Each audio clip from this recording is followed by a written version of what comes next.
Good afternoon, I'm Belinda de Lasheras with 2NURFM Hunter News. The Premier has appointed a disaster relief coordinator for the Hunter and Central Coast, assuring flood victims they won't be forgotten. Retired Brigadier Darren Norman will spearhead the recovery effort. However, Mike Baird says it'll take a long time for some communities to get back on track. I want them to have a holistic look at it, to look for any opportunities we can make lives better for these communities in the longer term by ensuring in the shorter term we do the right thing in terms of the rebuild. Meanwhile, the superstorm recovery effort continues to pile up for the State Emergency Service, with 2,000 jobs still in the queue as attention turns to Currumbong, Lake Macquarie, Port Stephens and areas of Newcastle today. Floodwaters have begun receding in Duckenfield and Millers Forest, allowing road access for the first time in several days, but the SES warns high vehicle clearance for Gilliston Heights, Woodville, Phoenix Park and Nelson's Plains will remain open to emergency vehicles only.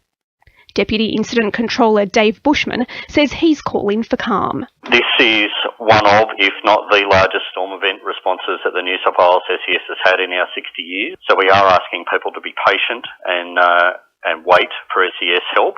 If it is urgent, we're asking, or if it's life-threatening, we're asking people to ring 000.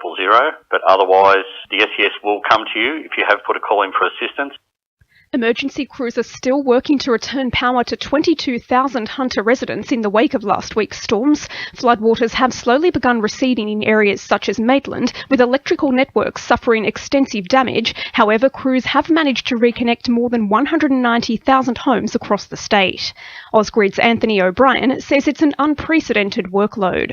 There are still some areas, particularly around Nelson Bay, where we have 4,000 to 5,000 homes without power. Charlestown, around 1,200. Crews are continuing their work. In some parts, like Midday and Raymond Terrace, they have been on the ground there for 3 or 4 days straight. There is so much debris and damage to power lines. It's a massive job. Federal politicians have flocked to Greeter on board the Central Link mobile bus today in an effort to assist Hunter residents affected by last week's superstorm process claims for disaster relief. The service centre will be stationed in High Street until 5 p.m. before stopping over in a number of flood-ravaged towns including Wyee, Currumbong, Paterson and Vasey later this week.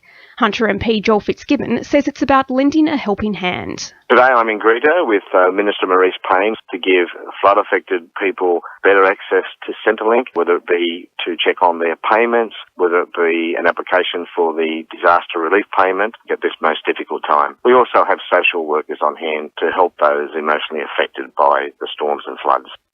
The Great Curbside Cleanup has kicked off in Lake Macquarie today, up to 11 crews spilling out across the city to begin collecting green storm waste. Newcastle residents will be able to dump their green and bulk litter at the Summerhill Waste Facility free of charge until May 10. However, Shadow Minister for the Hunter Sonia Hornery is calling for a duplication of the Lake Macquarie rollout. Newcastle City Council may consider duplicating the service that Lake Macquarie City Council have in terms of free waste pickup of green waste at the moment as a result of the Hunter storm. But Newcastle Council General Manager Ken Goldthorpe says they'll have to revisit the idea later with current resources already overstretched. I know that some residents would like us to be able to provide put a greater number of resources into waste pickups, and we will come back to that sometime in the future. Now with sport, Jacinta Lee. The Newcastle North Stars Australia Ice Hockey League season may have started with a shock, but it didn't begin with any match losses. Long-serving captain Ray Sheffield announced his retirement at the weekend, with the team pushing on to deliver 2 victories in Sheffield's honour. The North Stars defeated Adelaide Adrenaline 6-4, followed by the Canberra Brave 7-3 at Hunter Ice Skating Stadium. In the Northern New South Wales National Premier League, Edgeworth have conceded 4-1 in a clash against Broadmeadow Magic. It's the second match in a row to see them lose by 4 points, with last round's 4-2 loss to Hamilton also marked by the number. Meanwhile, in the Women's Premier League, Thornton and Football Mid-North Coast tied 2-2 for round 7 at Taree Zone Field. An adopted Newcastle boxer Rocky Yurkic has taken out the WBA Asia Junior Middleweight belt. That's sport. I'm Jacinta Lee. 2NURFM News Time is 12:10.